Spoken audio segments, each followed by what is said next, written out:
Matapos ang historic night ni Giannis Antetokounmpo na kung saan nanalo sila sa game nila against Indiana Pacers.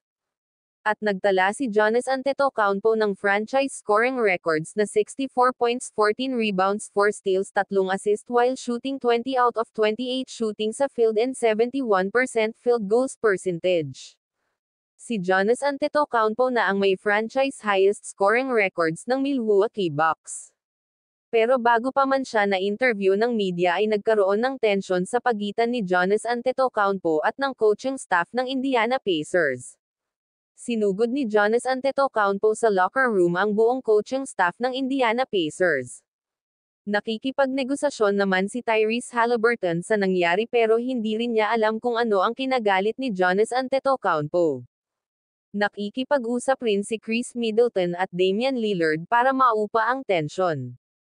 Nagalit daw kasi ang pamunuan ng Indiana Pacers kay Giannis Antetokounmpo dahil sa layo ng lamang ng Milwaukee Bucks sa Indiana Pacers ay nakuha pa ni Giannis Antetokounmpo na mag-showtime sa last seconds ng game kaya insulto daw ito para sa kanilang team yun.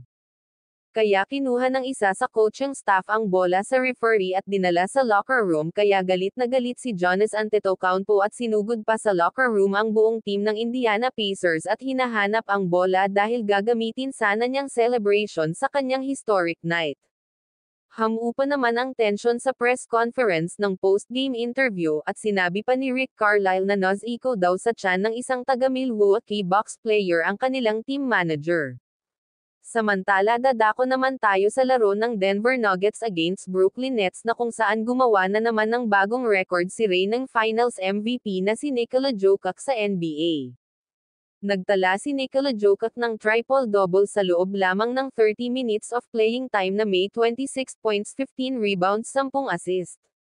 Si Nikola Jokic lang ang naka-records ng 10 or more triple-double in 7 straight seasons sa NBA. Nanalo ang Denver Nuggets against Brooklyn Nets sa total score na 124-101. Bumalik na sa winning column ang Denver Nuggets na may 3 winning streak. Dito naman tayo sa laban ng Dallas Mavericks versus Minnesota Timberwolves na kung saan tinambakan ng Minnesota Timberwolves ang Dallas Mavericks despite of Luka Doncic highest scoring ball game na nagtala ng 39 points, 13 rebounds, 6 na assist. With the total score of 119-101 nanalo ang Minnesota Timberwolves. Leading scorer ng Timberwolves si Naz Reid na nagtala ng 27.6 rebounds, 3 assist at Karl Anthony Towns nagtala ng 21.17 rebounds, 2 assist. Umabanti na rin ang team standings ng Minnesota Timberwolves sa 18-5 win-loss records at bumagsak naman sa 15-9 na win-loss records ang Dallas Mavericks. Samantala sa laban ng Boston Celtics against Cleveland Cavaliers ay nanalo ang Boston Celtics sa total score na 116-107.